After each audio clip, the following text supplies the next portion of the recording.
may be continued. That's what we got in this episode. Like, it's so hard to comprehend like how to feel about that ending. And I know I'm skipping over everything to literally the last seconds, but that's not what I was ready for. I was like getting all emotional, like I don't want it to go, but just look at what's happening. I was ready, and then they hit us with this. Like, I don't even know what to think about that. But Space Dandy, I guess, season 2 finale, that's what I'm hopefully gonna be sticking with. I won't have to change it later. But the Space Dandy season 2 finale, never ending dandy, baby.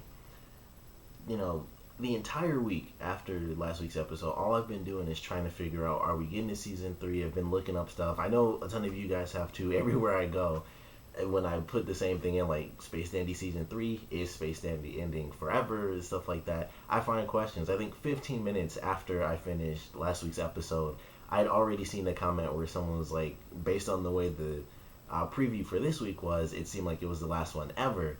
And it's like, you know, I knew I wasn't the only one concerned. You know, some of the comments in my last review is the same thing. Everyone's kind of freaking out, and you know, it's like, what are we gonna get? I know, you know, if you guys saw the beginning of Toonami this week, they mentioned that Space Dandy is gonna be gone for a long time, and I know, and this was something I found out when I was looking it up, that Space Dandy was gonna be gone after this week, is gonna be gone for a while. So I already knew that, and that really kind of solidified that it might be the end.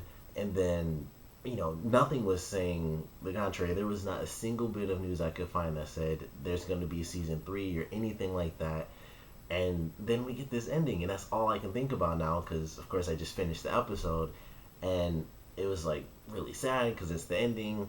You know, I saw some other stuff where people mentioned like the creator of the show is the guy who did Cowboy Bebop and Samurai Champloo, and both of those are 26 episodes as well. And it's like, crap, those are both, you know, some of my favorite anime, two of my favorites. And I don't want Space Dandy to, you know, it's automatically one of my favorites no matter how long it goes on. But it was like it going in line with the 26 episode thing, because this is episode 13 of season 2, and we had 13 in season 1. It was like, crap, of course I don't want this to be the end, but it felt like it was going to be. And of course, the way they did it, and it was just very epic. Like, everything about it was really great. I did like an entire list on my phone, and just was like, you know, I'm just gonna put every single thing I can think of to put down.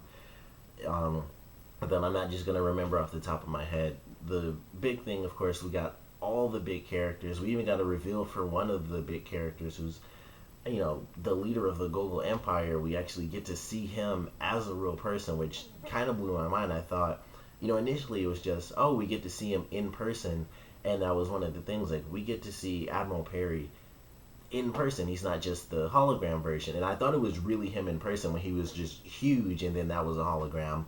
And then when Johnny comes through the door, and of course he says, "Here's Johnny," which was a cool reference. And, you know, Johnny in the episode, that was amazing. When I saw that in the preview, I was like, I love Johnny from the Rock Band episode, so it was like, he's automatically, you know, a cool guy to me. But, you know, he comes in, he gives a reference, like, "Here's Johnny," and then it turns out it's like just this older guy who's like choking Johnny out at the end of the episode too. But that was pretty cool. We don't actually get to see the end of the big war, so technically it's kind of just recycled now because everything started over. But, you know, I'm just gonna go through my list. Everything about it, I loved the episode. The animation was great. Just the story of it, the simple point of the episode, it was really the big story based episode. And honestly, my favorite thing about it, I will definitely say for last, but of course it's just the fact that Dandy, we really get an answer to the sort of multiple timelines thing, and Dandy dying and this and that. And I've talked about this before in I think 2 or 3 other videos, and I was kind of right, so I'm gonna talk about that towards the end of this. But just going through my list, the first thing I noticed was like the red Gundam, which we saw before technically, and it's Johnny's that he used when he went to their rock concert at the end of that episode. And this one, I really noticed how much it looked like the Gundam. I think it's almost exactly the same as the Gundam from whichever Gundam anime that was, except his is red, and I think that one was blue, and it might have even been red or orange or something like that. But it was way more similar to the actual Gundam than the one that Gogol uses, which is the black one, but his looked almost exactly like it, and it was Johnny's actual ship.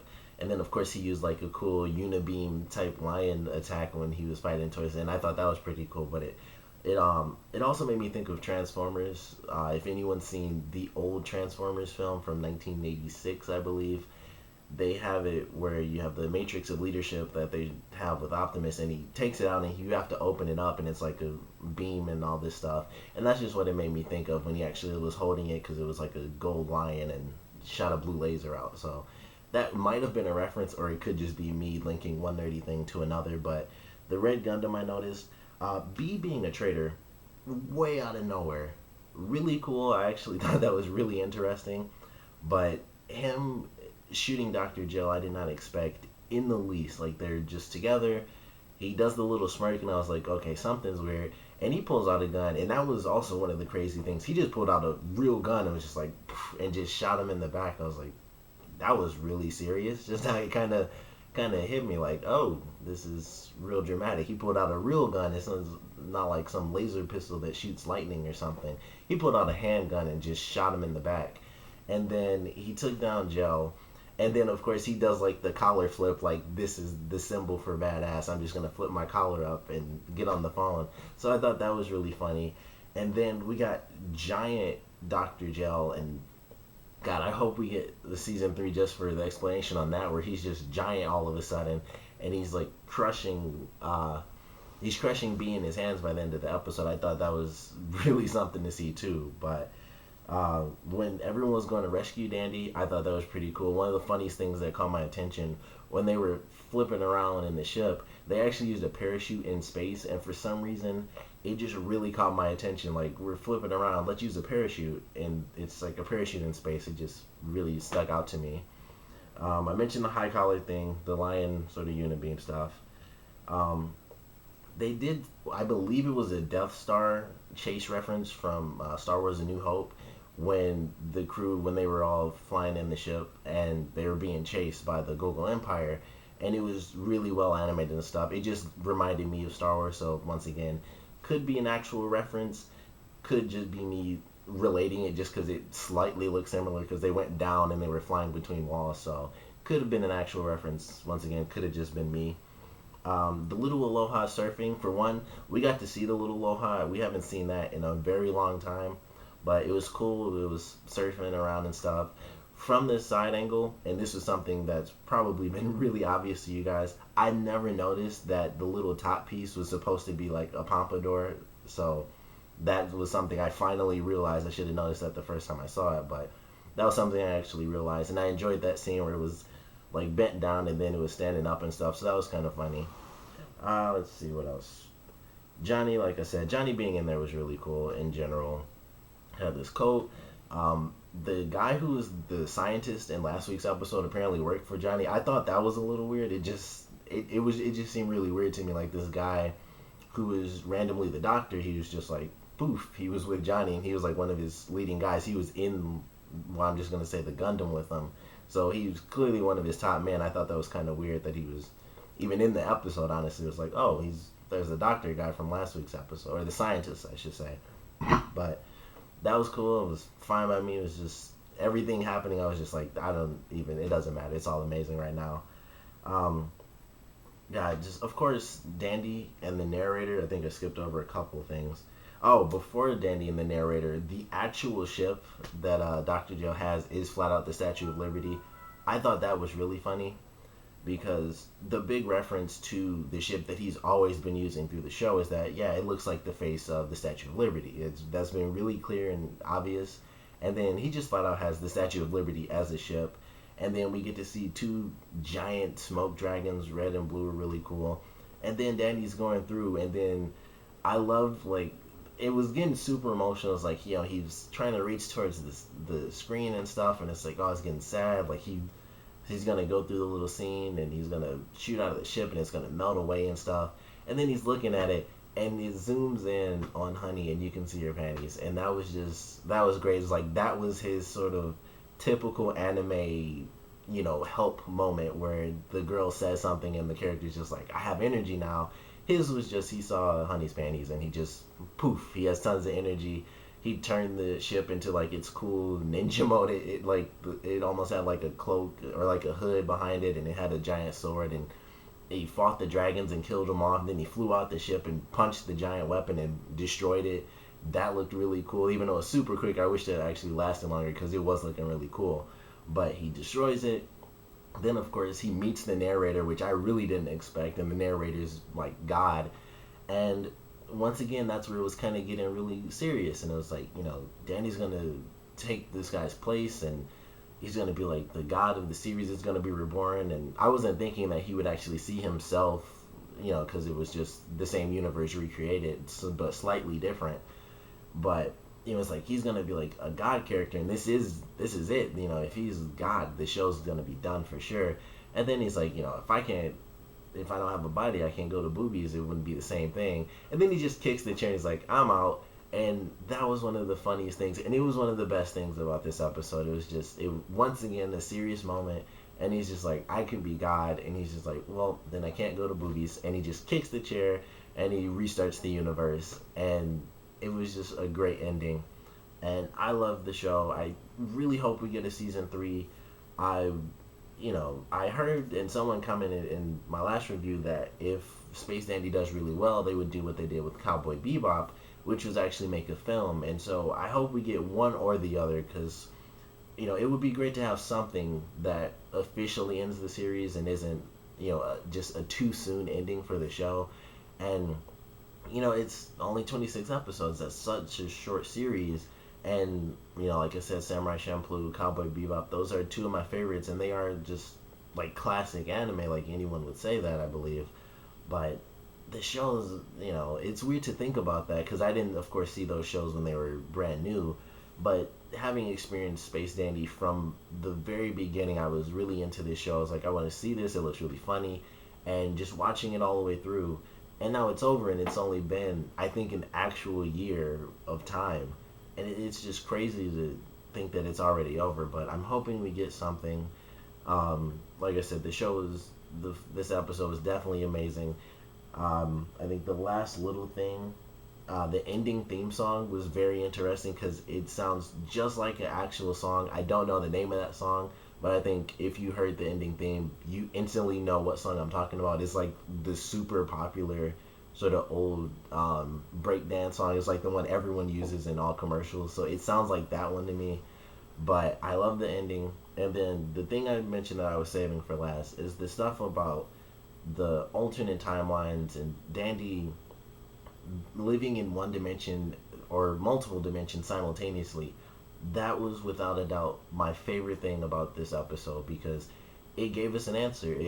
This is like the one real story-based episode, and it actually gave us an answer to something that really they could have just completely ignored. It could have just been nothing, and it was just, things happen in each episode, and then, we kind of make up what we want to. And that's what I did before. And I don't know if any of you guys have seen a lot of my other reviews, and I mentioned this a while ago, and it was the first time they referenced when they died. And I think it was when they were super hungry. I can't remember the point of that episode, but they mentioned, like Meow said, Dandy was crazier. He's crazier now than when he was a zombie. And that's when I really thought about all these different timelines when they die and stuff, and how certain timelines can actually go through, even if, like, them becoming zombies, they actually turn human again or something crazy like that. And then they had the episode with the interdimensional love. That was another one where they mentioned every time they travel through space, basically, they do like a hyper jump. I can't think of the actual name for that, or for some reason. But whenever they do that, they're technically a different person. And that kind of just, and someone commented when they mentioned that, how it was very similar to the idea I had. It was just great to get that answer. Like, even if you never thought about it, it was really cool to get that answer. Like, it's not just them making silly episodes that just stand alone, or that they reference even though it makes zero sense whatsoever. Even though technically it still doesn't if they reference when they died. But it was just amazing to get that sort of answer. Like the Pionium, which they mentioned in last week's episode, that's how the stuff traveled through time. The baseball travels through space. They mentioned the Pionium in the dancing episode when the planet exploded, and they all like turned into energy and stuff. They mentioned it in that episode, and I believe they mentioned it before that as well. But Dandy just has pionium for whatever reason. It's still not a huge explanation on that, but the answer we got as far as him being in multiple dimensions simultaneously, I thought was really, really amazing. They talked about the cosmic strings again, and that was really early on in the episode.